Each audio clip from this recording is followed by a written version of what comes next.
Szeretettel köszöntünk mindenkit. Tisztelt polgármester úr, képviselő úr, kedves vendégeink, kedves diákok, kedves esztergomiak. Nagyon örülünk, hogy ilyen sokan eljöttek az Esztergom Festre, az MCC Festre itt Esztergomban. Azt tudom mondani, hogy tavaly, amikor először megálmodtuk ezt a fesztivált, azt gondolom, hogy itt Esztergom várossal se gondoltuk volna, hogy egy évvel később ilyen sokan leszünk itt. Az első fesztiválra pár ezer érdeklődőre számítottunk, ez több mint 10 000 lett. A mostani érdeklődés ez megint sokszoros annak, amit tavaly tapasztaltunk, úgyhogy ennek nagyon örülünk. Ez azért is van, hogy ez az öröm bennünk van, mert nagyon sok fesztivál van ilyenkor nyáron. A fesztiváloknak ugye mindenhol vannak koncertek, bulik, ám azt gondolom, hogy az egyetlen olyan fesztivál az MCC Feszt itt Esztergomban, ahol a fesztivál mellett a tehetséget ünnepeljük, ahol az egész fesztivál arról szól, hogy Magyarország jövőjét, a magyar tehetségeket látjuk vendégül. Rengeteg kerekasztal beszélgetést, érdekes gondolatot tudnak itt hallani. Tehát a koncertek mellett a szakmai programok azt gondolom, hogy nagyon fontos szerepet játszanak. Több mint 10 helyszínen, 50 kiállító, több mint 70 szakmai program, több mint 50 neves külföldi előadó az, aki elfogadta a meghívásunkat. És azt látjuk ezzel, hogy egy olyan erős közösség jön itt létre, amely más egyik fesztiválon sem található meg. Azt gondoljuk, hogy a fesztiválnak az is a sajátossága, hogy amellett, hogy jól érezzük magunkat, tanulunk, közösen gondolkodunk Magyarországról, közösen gondolkodunk Európáról és a világról, és ami az MCC-nak is a célja, hogy patrióta gondolkodású, ám a világra nyitott, a vitákat kedvelő, a jövőt tervező, gondolkodó, alakító fiatalokat neveljünk. Ez a fesztiválnak is a célja, ezt az életérzést, ezt a tudást szeretnénk átadni, és éppen ezért nagyon örülünk annak, hogy Esztergomra rátaláltunk, hogy Esztergom városával egy ilyen kiváló együttműködés alakult ki, mert Esztergom az a város, Magyarország legrégebbi városa, a magyarság, a magyar kereszténység szakrális központja, és úgy gondoljuk, hogy ez az egység, ami kifejezi azt az értéket, azt az értékközösséget, amelyet itt az MCC-ben képviselünk. Johann Wolfgang Goethe mondta azt, hogy aki tehetséggel és tehetséggé született, megtalálta a lélek legszebb formáját. Ezen a fesztiválon ezt szeretnénk ünnepelni, amellett, hogy jól érezzük magunkat, szeretnénk fejlődni, szeretnénk tanulni, és szeretnénk minél több értéket teremteni. Felhívnám mindenkinek arra a figyelmét, hogy nagyon nagy az érdeklődés a fesztiválra. Itt a különböző jegyértékesítéseknél próbálunk a biztonságra is figyelni. Ez azt jelenti, hogy bizonyos helyszíneken maximális korlátozás van. Hogyha ilyet tapasztalnak, akkor nyugodtan menjenek át egy másik helyszínre. Az lenne a célunk, hogy mindenki jól érezze magát. Rengeteg helyszín van, rengeteg program van. Mindenki meg fogja találni azokat a koncerteket, azokat az előadásokat, azokat a beszélgetéseket, amelyek az ő érdeklődésének a leginkább találkoznak, és ami a leginkább tetszik. Úgyhogy ilyen esetekben nyugodtan mozogjanak, rengeteg lehetőség lesz. A fesztivál nagy része ingyenes, úgyhogy bátorítanék mindenkit, hogy jöjjenek még többen, jöjjenek családostul, hozzák el a barátaikat.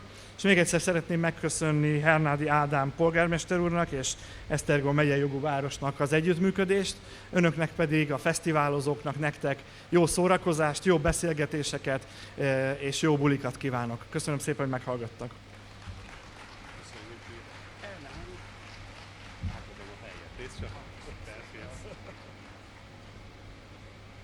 Kedves főigazgató úr, kedves országgyűlési képviselő úr, kedves fesztiválozók! Esztergom büszke.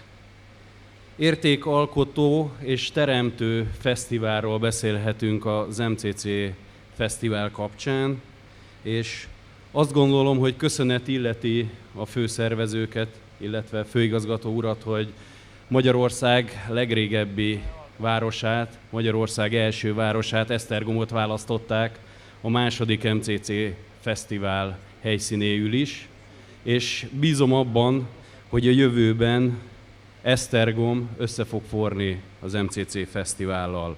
A tavalyi évhez hasonlóan olyan kulturális élettel telik meg a város, hogy azt gondolom, hogy nem csak kulturálisan, hanem turisztikailag is azt mondhatjuk, hogy Esztergom megtelt. És külön öröm számunkra, hogy a főszervezők biztosítják azt a lehetőséget, hogy a helyi szolgáltatókat is bevonják a fesztivál szervezésébe, sőt, az esztergomi fiatalok részt vesznek a fesztivál lebonyolításával. Sokan voltak közületek, akiknek a tavalyi volt az első MCC Fesztivál, ez a második, és itt nagyon fontos azt hangsúlyozni, hogy MCC Fesztivál után is Esztergom visszavár benneteket, térjetek vissza a városunkba. Amit szeretnék még kiemelni, és kapcsolódik az MCC Fesztiválhoz, ez az MCC-nek a Klímapolitikai Intézete által szervezett szemétszedés, amit idén másodszor szerveztük meg a Palatinus tó partján, és ezért egyedi ez az egész fesztivál, és értéket teremt, és az értékmegőrzésre hívja föl a figyelmet, mert ugye a Palatinus tónál, ez ugye Esztergom egyik legnagyobb állóvize, Esztergom kertvárosban található, megtisztítottuk a palapartot, és jó hír, hogy sokkal kevesebb illegális hulladékot vittünk el idén, mint tavaly. És akkor nem maradt más hátra, mint azt mondjam, hogy jövőre veletek ugyanitt. Jó szórakozást mindenkinek!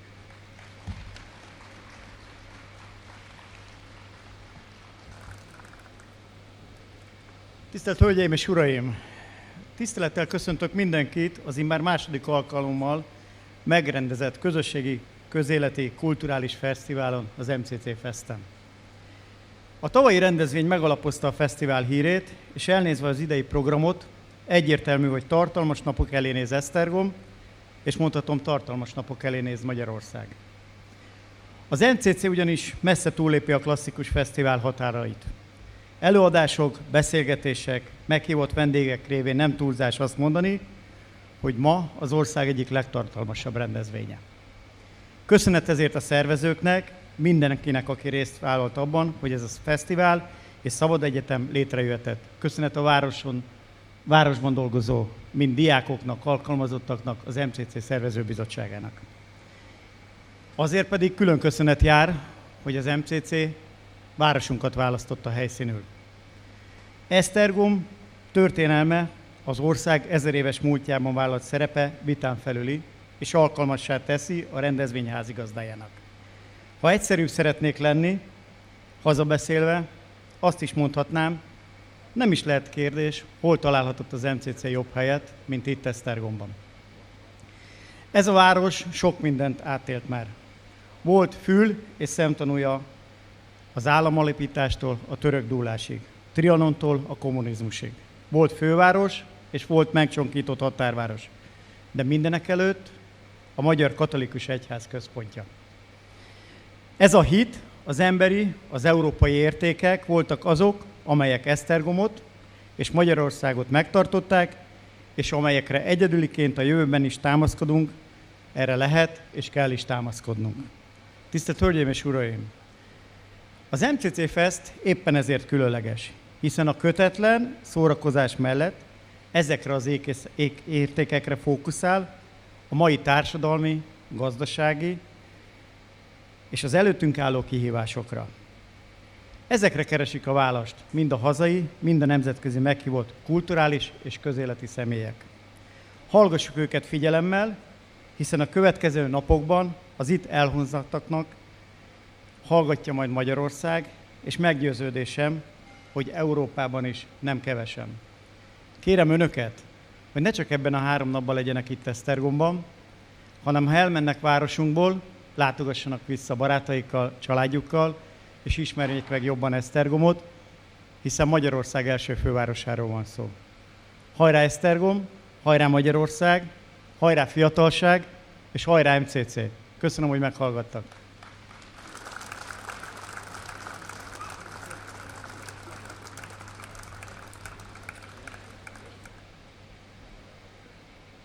Most pedig az MCC nevében szeretném felkonferálni az első kerekasztal beszélgetést. Megkérem Demko Attilát, az MCC geopolitika műhelyének a vezetőjét, hogy Global but not noble, the geopolitical landscape ahead of us. Ezt a kerekasztal beszélgetést konferálja, mutassa be a résztvevőit, önöknek pedig jó beszélgetéseket kívánok, és ígérhetem önöknek, hogy ilyen magas színvonalú és ilyen kiváló beszélgetéseknek lehetnek az elkövetkezendő napokra is szemtanúi, mint amilyen ez a nyitó panel lesz. Köszönjük szépen a figyelmet! I never thought actually that we will talk of geopolitics in such a festival right after the opening speeches. But that means that we live in interesting, may I say, dangerous times, that geopolitics is so important today. And we have an excellent panel today with us to discuss the topic, the geopolitical landscape of the future. So let me introduce the speakers. First of all, Jami Nogueira Pinto, university professor, political thinker and writer from Portugal. Then Arta Moini, research director at Institute for Peace and Diplomacy from the United States. Then Patrick Deneen, professor of political science at the University of Notre Dame, also from the United States. And last but not least, Gadi Taub, historian, professor at the Hebrew University from Israel. And I am Attila Demko, head of the Center for Geopolitics at MCC. So my first question would be to all of the panelists, beyond how we got to this situation, to this, let me say, interesting or even more a dangerous situation. What is the landscape now? Where are we now in the middle of 2022? What is your general view? Not your particular local view, but the general view of global affairs today in late July 2022. Maybe, Gadi, let's start with you. Okay. I think that before we address the particular questions that are now before us, foremost Russia and Ukraine, behind that China and Iran, we need to first think on what is the general framework within which the West seeks to address international problems. About 10, 11 years ago now, John Fonte, published from the Hudson Institute, published a book called Sovereignty or Submission, in which he said that, in his opinion, the struggle in the West throughout the whole of the 21st century would be between the globalist transnationalist camp, who gave us international institutions which allegedly transcend the nation states, and those who support nation states. And we see this rolling. It was actually, people didn't take Trump seriously enough when in the UN he laid the metrics of international politics in this way, a controversy between globalists and nation states. And I think that ironically, the camp of globalists and internationalists has created, outside the democratic mechanism, a powerful instruments which had enabled it to overcome the will of most peoples to hold on to nation states. And if you look at it this way, you see that failure has not deterred them. They have failed they were surprised by Ukraine, because they thought that if you manage to enlarge internationalism far enough, then there would be Kant's perpetual peace. But the attempt to enlarge this international European Union to encompass Ukraine is, according to some commentators, what brought this war, because this is what Putin, who has not yet heard of Kant's vision, or maybe heard of it but hasn't yet transcended nationalism enough to accept it, doesn't want any of this. And so, and this is the first front. And the next front, which is maybe worse, is China, because China, unlike Russia, is going to advance its power through the international institutions, as we had such a vivid example of their ability to use the World Health Organization. So I think that any debate of international crisis in the coming years should first be mindful of what the instruments are for solving international controversies. Are they transnational or are they national? I would stick to the vision that was Woodrow Wilson's, that was Theodor Herzl's, a native of Budapest, who was the visionary of Zionism, who thought of humanity as a family of nations, not as one nation in which there would be no accountability. So let me just end by one sentence to say that all the internationalists always have forums that call themselves democratic this, democratic that, but they never give an account of how governments would be accountable to citizens. And in all their global village vision, there is one thing missing: citizenship. Patrick. So first, let me thank MCC and this festival and the organizers for the invitation to return to Hungary, which feels more and more like a second home to me. It's wonderful to be back here. I guess I would speak about the situation in the current West by returning us to a discussion that the West was having a little over 30 years ago. In the year 1989, the intellectual political philosopher Francis Fukuyama wrote a famous essay called The End of History. He regarded the fall of the wall, the Berlin Wall, and the crumbling of the Soviet Union as signaling the end of history in a very particular sense. That the end of history marked the conclusion of what had been a debate, not just in the West, over the entire world, of what was the appropriate or best form of government and social and economic arrangements that in which human beings should live. In 1989, it was argued, proved decisively that liberal democracy was the only and best form of rule that accorded with human nature. It was what was natural for human beings. It was in our nature. It took us many thousands of years to discover this, but we had decisively found that no other form of government was appropriate to human beings. And I would say that in many ways, the lessons of the last few years, with Brexit, with the election of Donald Trump, with the rise of a kind of populism, a rejection by citizens of their leaders, reflects that this idea that history has ended was in fact premature.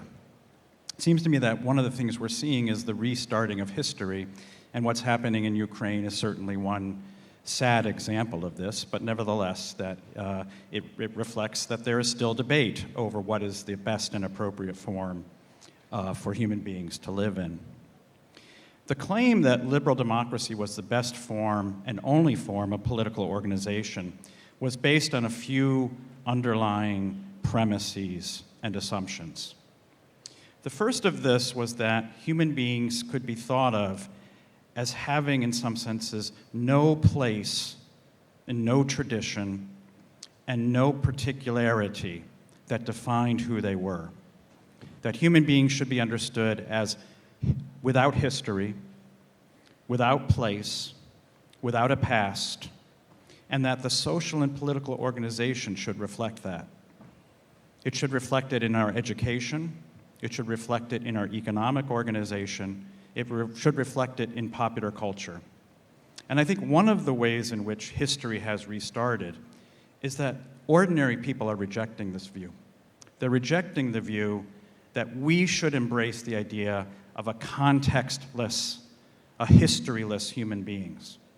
I think there's no other explanation for why liberal democracies around the world are so critical, for example, of Hungary, which insists on its distinctiveness, of its particularity, of its history and its traditions, in the face of a set of claims that these are no longer to be relevant. So I think the issues that are roiling the Western world, certainly my country, the United States, as well as Europe, issues like immigration, whether or not there need to be boundaries that distinguish a people from another people, issues, as was just mentioned, like the global marketplace and whether or not globalization is appropriate for human beings, and very fundamental issues like the place of the family and the need for a political order to support the family and to support the traditions, including religious traditions, that define a people. I think these are signs that history has begun again, and it is not likely that we are going to see its end anytime in our lifetime. Patrick, it's just worth mentioning that Fukuyama himself said that no one before him made such a career on a mistake. Arta, please. Thank you, and I also want to thank MCC and the organizers for the event and for inviting me to be here. I think we need to think about, when we want to think about the geopolitical landscape moving forward, we also need to go back to the post-war order. The post-war order after 1945, after defeat of Nazi Germany, sort of congregated around a new threat of communism, of Leninist communism in the Soviet Union. Obviously, communism was an ideology, and there was something noble. The title of this panel has global but noble. There was something noble about resisting the communist sort of overreach and expansion. And this was done very pragmatically. It was very realist-based. A lot of the original founders and thinkers of, applicants of realism in U.S. foreign policy, for example, like George Kennan, understood that there was something offensive about the Soviet Union because it was ideological, because it wanted to expand, because it didn't respect the limits of other ways of life, worldviews, and beings in the world, to use a more Heideggerian phrase. So that quest, that noble quest, by the end of 70s and 80s, had already transformed. It had created a different kind of mindset. We were defending for so long that we became basically what George Kennan was warning us that we should not become. We became a mirror image of our enemy. What does that mean? It means that the West started using liberalism, which was the foundations of modern Western culture as well, as an ideological product, and really believing itself, seeing itself within the paradigms of that ideology. The result of that was that after the Soviet Union disappeared and collapsed in '89, there was then a view that just as the Soviet Union believed that there was going to be an international, everybody's going to converge to the end of history in the socialist framework, that now we as the Westerners are going to herald and shepherd the rest of the world into this mentality, into this lifestyle, into this worldview of liberalism. That had some justification in the sense that there was a euphoric moment in early 90s about how we were going to make this happen, and this is what we call the era of unipolarity. There was only one pole left, there was bipolarity, and now we had, from the two poles, only one standing. That unipolarity created this sort of sense of American triumph. This is our moment. Now there's nothing that's going to stay. And ideology was necessary because all the unity that had been aggregated during the 50 years prior now had to be rejustified and recalibrated, and liberalism provided that context. Fukuyama provided that justification, that context. But what actually ended up happening was that with the Soviet threat gone, with the actual ideology gone, people actually are starting to realize over the past 30 years that they are living in another kind of ideology, the ideological framing of liberalism, that we live in a sort of a mirror image, the nemetical image of the sort of Soviet structure in a very different way. We think that we are free, we think that we are great, we think that we are bringing peace and prosperity to the rest of the world, but so did the Soviets. And we should not forget how much that trapping is important today. Now, after 30 years, with this fog of ideology kind of lifting, the rest of the world, the civilizational centers, the regions of the world are coming back. History has returned. They have had chance to recover. And with that, I think we are seeing a recovery of multiplicity, of genuine difference and distinctiveness and distinction, of difference in a objective sense, not in a subjective identity sense, but in a way that we live in different ways of life and different worldviews. If you are living in China, if you're living in Russia, if you're living in Iran, if you're living in India, these are different civilizational spheres, and there are civilizational states that are increasingly representing that way of life. Now, they don't share much other than a general antipathy towards the offensive nature of liberalism today. And this sort of brings us to the precipice of the Ukraine crisis. And I think I will stop there because we can talk more about that. But I think the general worldview that I want to sort of advance here is that we have not only the return of history, we have the return of concreteness, we have the return of reality as opposed to ideology. And ideology and decline of ideology and civilization is something that will increasingly define us moving forward. And we have to think about then what the establishment, the professional managerial class of the West in Brussels, in London, in Washington, D.C.'s response to these sort of tectonic shifts are going to be. Thank you.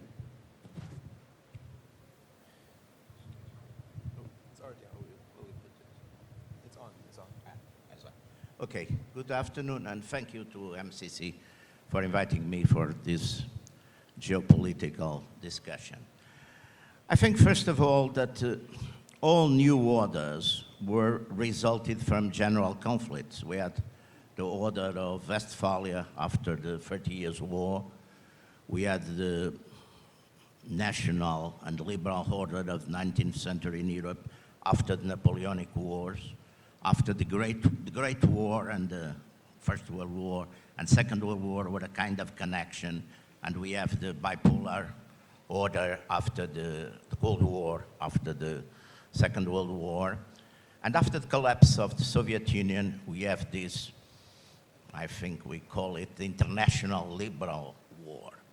I think it's going out now. This international liberal war has been put at stake by this new conflict in Ukraine. And as I think prior of some of the prior speakers referred, I think we have an illusion, and making the parallel with the Soviet Union, this very optimistic approach of the Fukuyama was, in some sense, the paradigm of this optimistic approach. Now there's nothing more, like Hegel said at the end of the Napoleonic Wars. Now we are going, all of us, to be capitalist, democrat, free market, everything. And in some sense, we forgot several things. One of the interesting things is that the Cold War was won by the United States and by the West because they ally with non-liberal powers like Saudi Arabia and like China. It was decisive. The alliance with Saudi Arabia was decisive for ruining the Soviet Union in terms of the value of their oil exports. And it was a strategy, I think, fought by Bill Casey and other people, but it worked a lot. Second, alliance with China and putting the national competition between China and Soviet Union, that was in some sense the work of President Nixon and Dr. Kissinger, was extremely important also for defeat of the Soviet Union.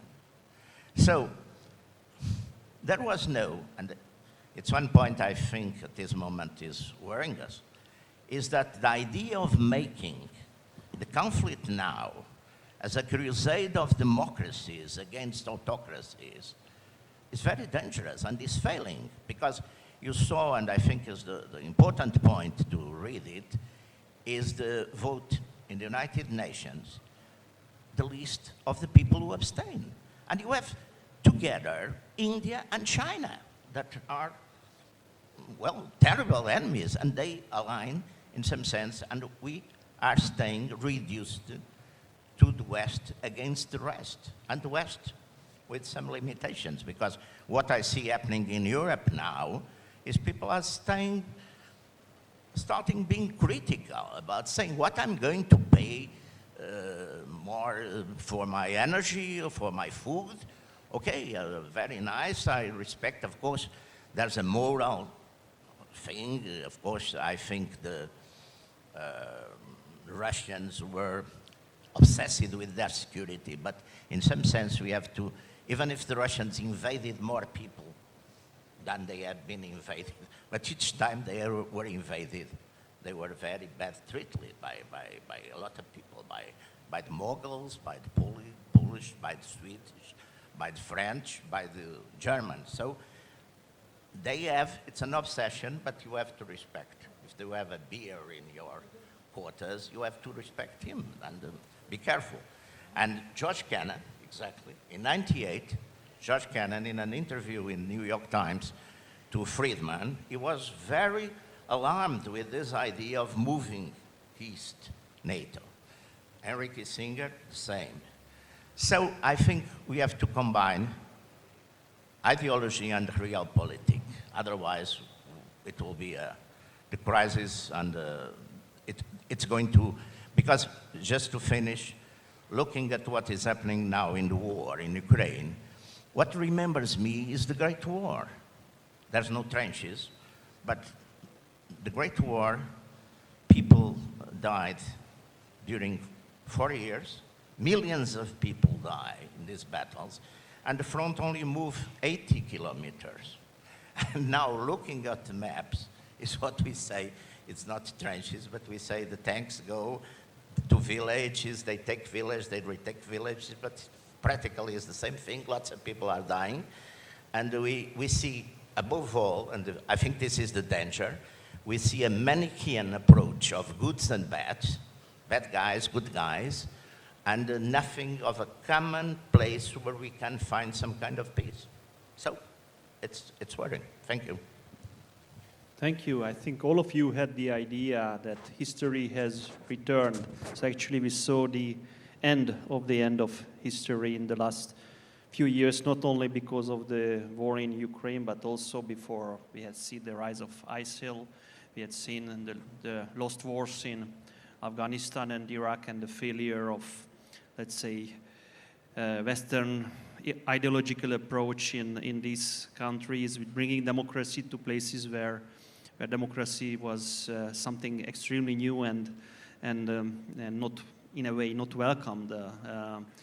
So my question or my idea would be just to be going country by country, how the current war in Ukraine is seen in that country. What are the currents? Because, you know, from Hungary, the United States, Israel, or Portugal seems like a monolith. But of course, there are many opinions in all of these countries. So maybe we could start, Patrick, with how the American, especially how the Republicans see it. What are the currents? Because even the Republicans, they are not united. There are, more the establishment Republicans, and there are others. So maybe a few thoughts on that. Yes, if those of you who pay attention to American politics through the media, if you've been paying attention to the television programs, CNN, the various commentators, the New York Times, which is a left journal, a left publication, the Wall Street Journal, which is a right publication, CNN, which trends left, Fox News, which trends right, you will discover that there is a unified opinion in the United States on the question of Ukraine, which is that the United States should do everything possible, of course, providing arms, money, expertise intelligence, data, moral encouragement, strong support, corralling support by allies. You will encounter some voices in those media outlets that argue for the need for direct military engagement, perhaps enforcing a no-fly zone over Ukraine or parts of Ukraine. So that it would mean direct military engagement between the United States or NATO representatives and Russia.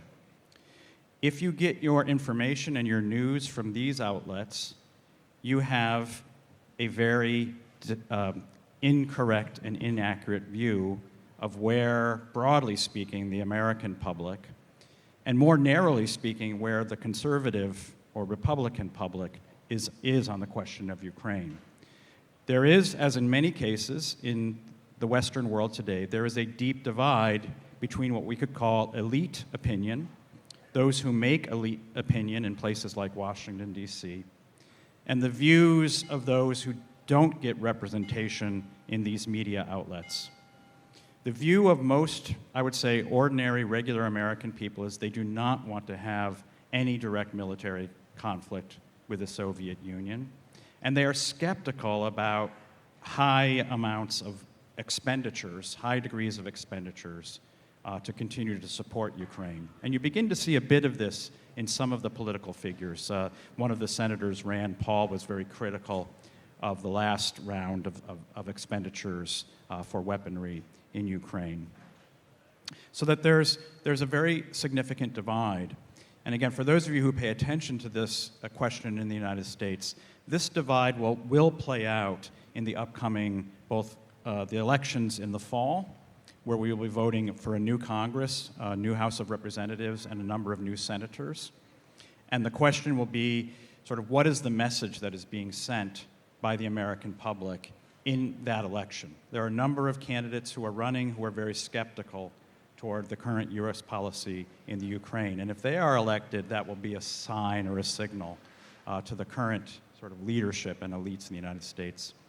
But then the real question, of course, will be in another 2 years when there's a presidential election and who eventually receives the nomination on the Republican side, whether it's Donald Trump, whether it's someone like Ron DeSantis, the governor of Florida. There will be a strong push by the kind of leadership and elites of the Republican Party to continue to push for what's just been described as a kind of Manichaean good versus evil view of the world. That there's evil powers out there in the form of Russia and China, and that the United States is the force for good in the world. I think there is another element of the Republican Party which is very skeptical of this Manichaean view, that wants not to withdraw from the world, but to embrace a more realist view of America's role in the world, which includes the extent and expansion of our military presence in the world. So I think this is, for those of you who pay attention to American politics, as I know you probably have to, because it is the behemoth in the Western world, I think you need to see perhaps what's not most clearly visible, which is there is a kind of very interesting division that is going to play a significant role in upcoming electoral politics and will have an impact one way or another on the ongoing policies of the United States on this matter as well as other international matters. Thank you, Patrick. Arta, what is your take, especially on the administration's policy, on how President Biden handled this extreme crisis, in your view? I'm going to first say something about, sort of continue with my remarks to say, from the sort of first round, to say that the changes and shifts that were coming, and it was mentioned, was in the past decade now, it was sort of like Brexit, it was rise of populism, it was rise of Trump. That created a sense that for the elites, that while we're about to lose it, we're about to lose power, we're about to lose Western unity to these forces of national populism, if we can call it that, who obviously the elites don't respect or care for. So the question became, what can be the threat? Because obviously the endless wars did not work. War on terror was too abstract. Iran was too minor. It had to be a sort of bigger fish. Now, we hear a lot about sort of polarization and polarity. I actually venture to you that when it comes to the ruling class, the establishment, there's not much polarity on the most fundamental issues. If you look at the votes on the most fundamental issues that the system, the Leviathan, is sort of agrees on, there's almost always 89 to 90 votes for and only less than 10 against. So politically, it's actually very, very consolidated, the opinion. What ended up happening from 2016 over to the Democratic Party was to say that let's turn Russia into that sort of evil and enemy, to bolster the Manichaean framing, to give a justification for U.S. power. U.S. power is going to be to counter disinformation, to counter to bolster cybersecurity, and the personification of that is the evil Vladimir Putin. All right. Now, on the other side, and I don't want to, I want to say that this is, again, when it comes to the establishment, this is a very routinized and rudimentary sort of posture. There are many in the Republican side that see China as that sort of threat and evil and a good justifier for a Manichaean framework. Both of them, I think, the pretext might be different, but the actual result is the same. It's going to be bolstering the national security state, the martial regime, and more sort of total control over an expansion of sort of U.S. military footprint. And this is not something that the broader U.S. population wants. Now, in terms of the Ukraine crisis and the war in Ukraine, Biden came to power by saying that Trump had broken all the old promises and all the old compacts of the rules-based international order. And we are going to now refasten the sort of the broken promises. We're going to focus on our allies and alliances. Biden, to his credit, was very good on the issue of Afghanistan. He knew that because he had experience in it, he knew that Afghanistan was not a war that could go on for much longer. But the second crisis of his foreign policy was obviously Russia and Ukraine. And that created the opportunity for the very sort of liberal internationalist voices to then reestablish control and try to say that this is an opportunity, this is a way where we can refasten and reconfigure and actually make the alliance more or make the alliance stronger. Western unity, the free world, autocracy versus democracy, and as such. And this is actually driven by some elements in the Biden administration who are more hawkish than Biden himself.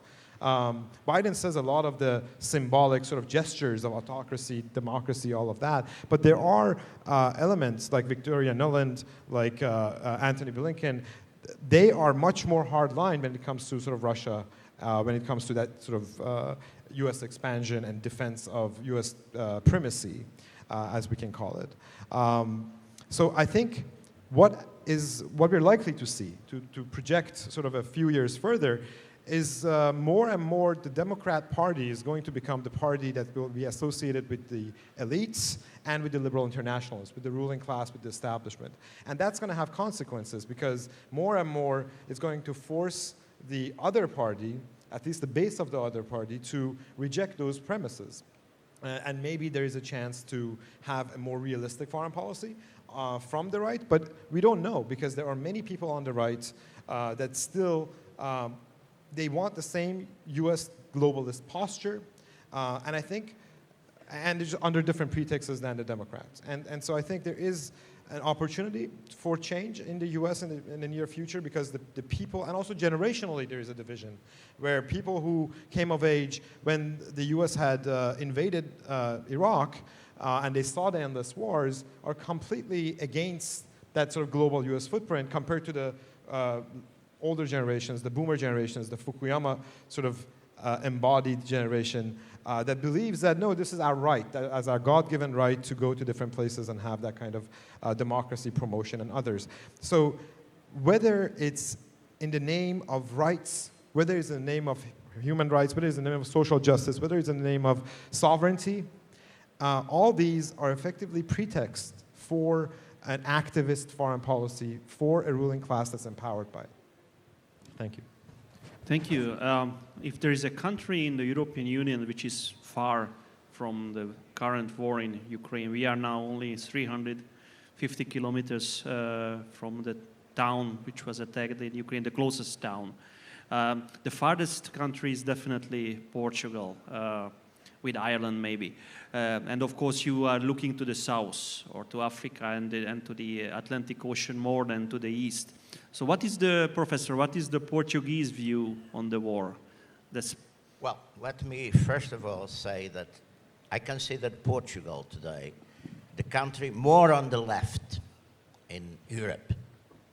It's not an aggressive left, it's not violent, it's not, but is practically, after 40 years of authoritarian regime on the right, and without any kind of, I'd say, and without any kind of ideas or references, I think there was a Gramscian normal movement that the left took over, and they only survived, with small exceptions, the only surviving right was the right of the left, the only admitted.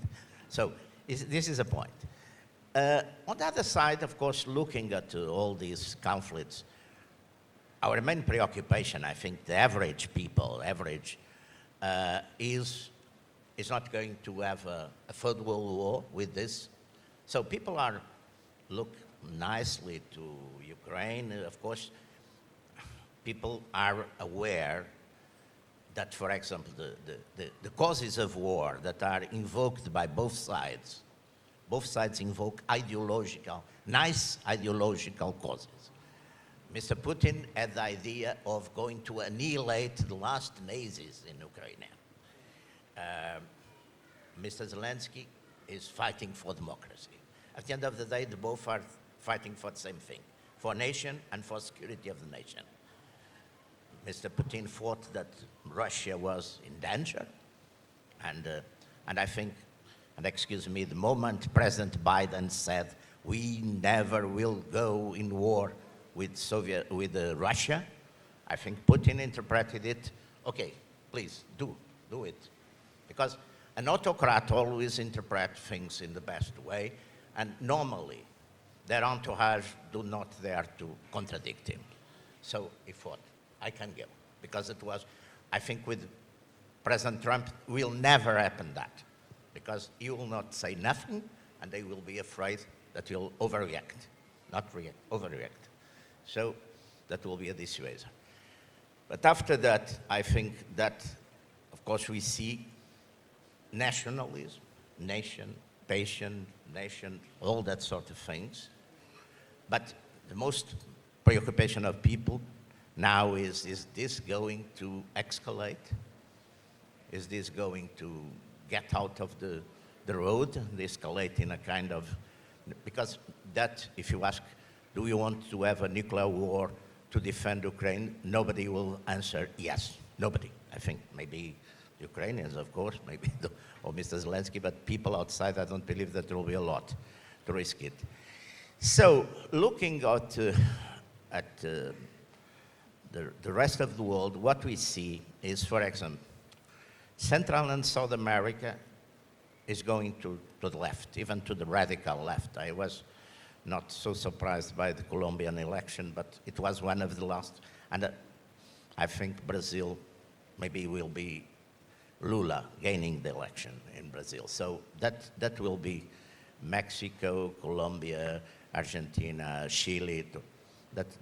And those people will not align more with the West on this conflict. Africa, as you see also, the positions were extremely ambiguous and practically rejecting and even Asia is relatively, of course they have the preoccupation, and I think it's a serious preoccupation that China could have looked at it as a window of opportunity with Taiwan, now that people are worried with Ukraine, that the United States, well, is very divided. I never saw the United States so radically divided politically and ideologically. And I must say that as being, of course, more on the side of the United States than on the side of China or Russia, I'm sad when saying that one of the things that the United States exports is the rainbow flag in the embassies. Now we are doing the same there. But some cities in the country oppose that and saying that they reject that. So that's what I would like to say about that. And there is Israel in a very, very interesting situation, since you have a very large Russian-speaking population. Also, Russia is next door with bases in Syria, and also Iran is playing a part in this conflict. So may I ask you, what is the Israeli view on the war in Ukraine, and are you, afraid that in a way Iran will get strengthened by this war, or in an alliance between Russia and Iran, and maybe China is going to be the end result of this war? How do you see that, Gadi? Well, I think there are two views in Israel, and I think these two views are prevalent elsewhere in the West, certainly in America. One view is a view of politics as a moral play, where what you should do and the stance you should take is what is morally and aesthetically pleasing, while the other is the realistic school, probably best represented by Henry Kissinger, which views politics in terms of the interests of states. Now, the return of history is the return of nation states and their interests. And what we have now is most clearly a prime minister who chose to see the war in moral terms and is trying to take the politically correct stance. And his predecessor, Netanyahu, who is a strict realist. Now, when this war started, our current prime minister, who's, by the way, a journalist, a TV journalist, who didn't finish 12 years of school, and is extremely sensitive and responsive to fashionable, elite, progressive opinions. So the minute this war broke out, he made thundering speeches in favor of Ukraine. While he could have, may I remind you that there is an option to just be quiet. You don't have to jump at to the head of the queue and shout.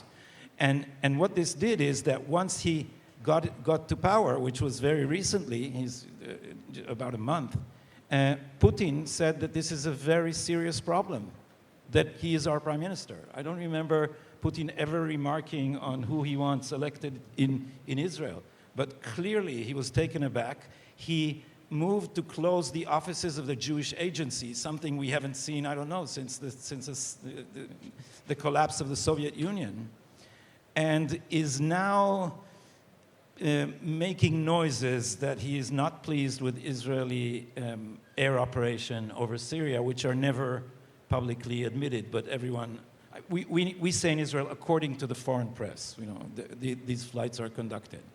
And so if now Russia blocks our ability to operate in Syria, it means, what do we do in Syria if it is indeed us? We prevent the Iranians from getting closer to our border and establishing a bridgehead near the Golan Heights. May I remind you that Israel is very, very tiny. You can't drive more than 4 hours in any one direction. So this is a critical thing for us. And seeing politics in terms of this moral drama has seriously curtailed our ability to defend ourselves. Now, Netanyahu immediately responded, a short speech on Facebook, uncharacteristically not directed at the coming elections. And he said, "Why do you talk so much? Why not take your head down? Why do you need to intervene in everything and to make grand declarations?" And looking back at what Netanyahu did, first of all, he was quiet. There are many things on which he could take the stand and make passionate speeches, but he didn't, because what was the game he was playing that is now being trashed? He managed to keep relations with Putin good enough so that Putin's other side, his alliance with Iran and with China, would not completely trump his, if I can use that word, his relations with Israel. And Putin is playing a double game like many places, like he does in Armenia and Azerbaijan, he does in Syria. While he's generally in favor of Iran, he also lets Israel attack them. And now if he won't, it will be terrible. But you look back, Netanyahu, without the moral drama, has managed to preserve very good relations with Putin, extract the most that we can in Syria, while not jeopardizing his relations with the West anywhere. So a small country like Israel, has to calculate its realistic interests and calibrate them very, very gently. If we maneuver smartly, we can pass between the iceberg. But if we make too much noise, the icebergs are bound to be in our way in one form or another. Well, I think we all agree that the world is not in a very good shape. We discussed it before the panel. What is the best case scenario in your views of this war in Ukraine and actually the new Cold War between China and the US? Is there any way out, at least in our lifetimes, out of this new and very tense global geopolitical situation? Arta, maybe let's start with you. So the most, I don't know about the best, but the most prudent course when it comes to Ukraine is for moralistic ideological thinking to be sort of pushed aside, and pragmatic statecraft to be prioritized and privileged, which means accepting limits, understanding what's the reality on the ground, understanding that there is no reality in which Ukraine plus the West or the free world can reclaim the lands that Russia has already claimed in the East, to understand sort of the long history and origins of the conflict, and to understand that a negotiated settlement is the only path forward to a more stable, at least in the short-term future, which means less energy crisis, perhaps less inflation, and food crisis. These are fundamental issues, and a lot of people, including Ukrainians themselves, are perishing at the altar of this sort of Manichaean thinking and idealism and utopianism about the ends of the war. There is no future, in my opinion, where Russia could be pushed out of. And, I mean, if you listen to some of the discussions surrounding sort of the need for negotiations, there was a huge backlash by some people in the U.S. foreign policy establishment, or the blob as some people call it, against sort of negotiating with, as if this was an original sin, to just talk about diplomacy with Russia, which is what you do. You have diplomacy with your adversaries and enemies, and you try to figure a solution. That's reality. That's realism. That's pragmatism. That used to be part of the American discourse, and it's been sort of pushed completely aside for this fictional universe in which the free world is going to triumph over the autocrats and the illiberal forces that darken our universe. It's very Star Wars kind of framing. It's very simple, and it doesn't work. So that's the worst. That's the best scenario that I see to bring this war to an end and stop the suffering of many Ukrainians who are fighting on the promise that the U.S. is going to bankroll their war. This war is continuing because we're allowing it to continue. And this is, I think, even on I'm a realist, I'm a radical realist. I don't believe values have any role in foreign policy. But I do think that actually on normative grounds, on values grounds, this is actually undefensible as well. So that's one way. The other way to think about it, and I don't want to talk very much, the worst case scenario, I mean, I think the worst is already starting to happen, which is the US is losing its influence in the name of defending the free world. The Western unity that we are seeing, that we saw at the beginning of the invasion, I think that is going to be short-lived. I think there's going to be a lot of fissures between Western Europe, France, and even Germany, and Eastern Europe and Central Europe, Poland and V4. I think this is not going to be, and there's also the sort of the Anglosphere, if you will, the UK and the US, who push for different things. And I think the closer, I mean, you basically end up trying to do policy based on your interests. And I don't think, I think Western Europe, specifically France, Germany, Italy, they understand that Putin is not going to invade Western Europe or even Eastern Europe. They are confident in that. And I think that's going to, the more this sort of crisis goes on in terms of energy and gas and food crisis and the rest, the less willingness there will be to prolong this. And I think actually the fissures in the Western alliance might be a result of that. And I don't even think that the liberal internationalists who push for this understand that. Thank you. Professor. I practically have the same idea about that, not an ideal world, but what will be good in some sense was to introduce some sense and some real politics to that, and finish with this Manichaean approach to things, to this, what I'd say, Ukrainian, Zelenskyan correctness to look at this, because practically at this moment it's forbidden to say, even if you say, well, first of all, the way news were in the beginning presented to us, I was surprised that Zelensky was not in Moscow now, because the way things were presented in the beginning, with the Ukrainians gaining in...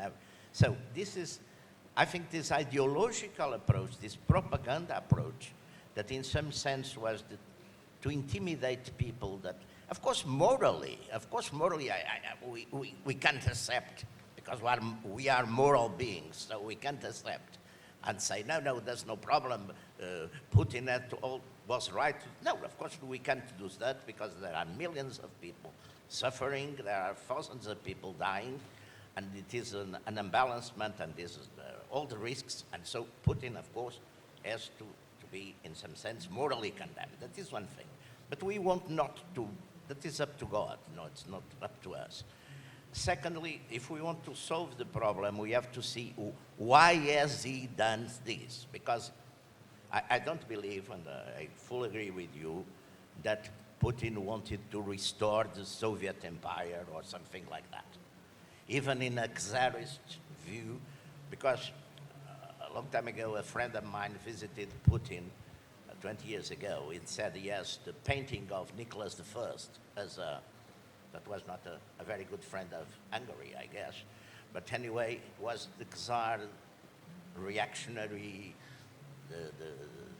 was not.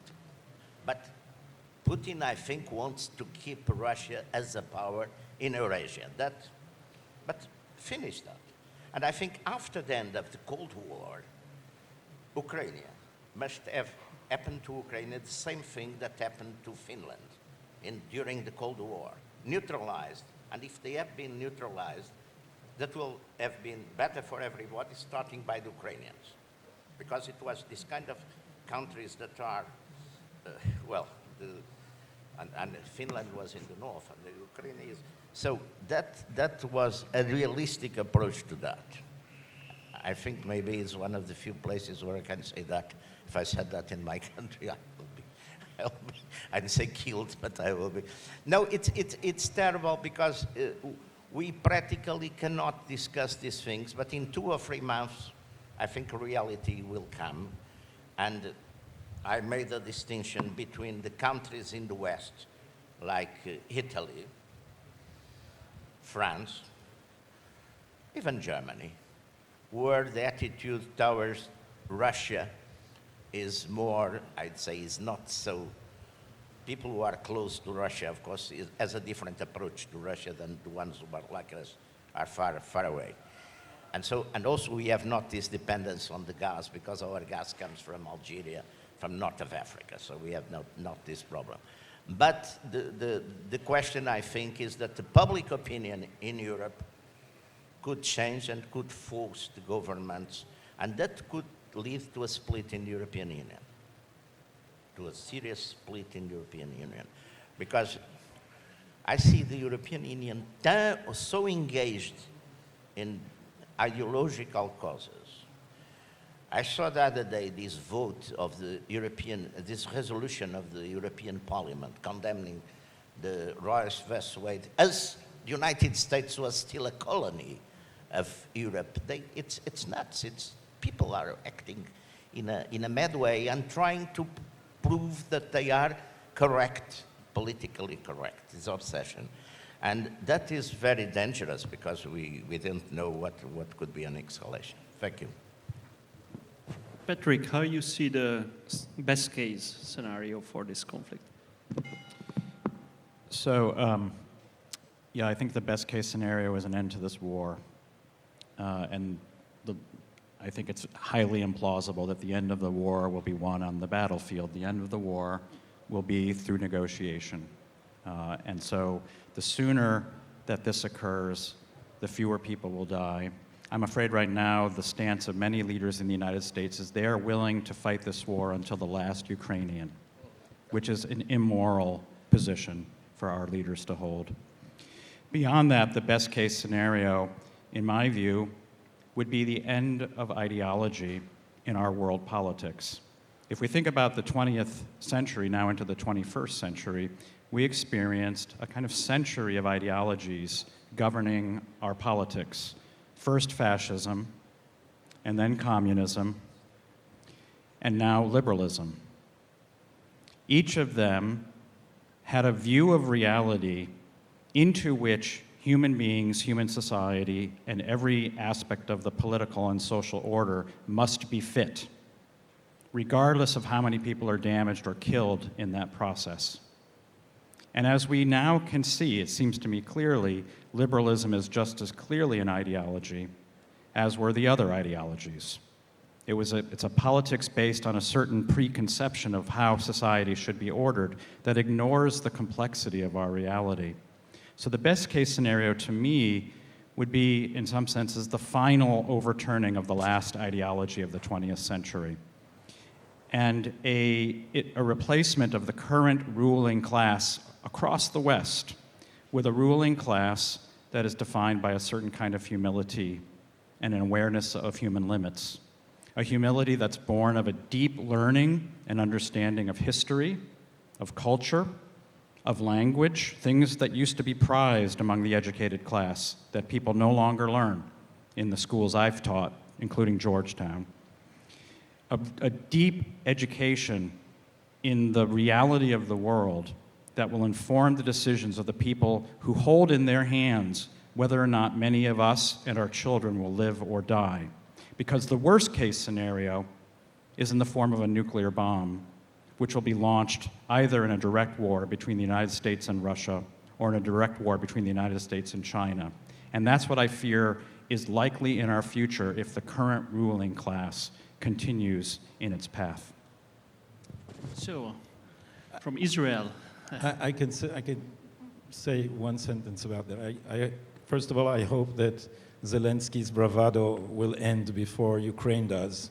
And secondly, I hope that one consequence would be that European nations arm themselves again. Europe has been conducting politics without consequences for too long. It has relied on the power of others, and the other camps are armed. So I think it's a good sign that Germany doubled its security budget, which is still tiny, but it's a good sign. So just to summarize, I think we all agreed in this panel that we need much more realism in the West for the sake of the good of Ukraine, for the sake of the good of the global community, because ideology is the way right now, I think, to a very, very dire conflict. And I think I am hopeful that in DC, in other capitals, realism will take over ideology in the next few years. So with that, I close the panel. Please join me in thanking the panelists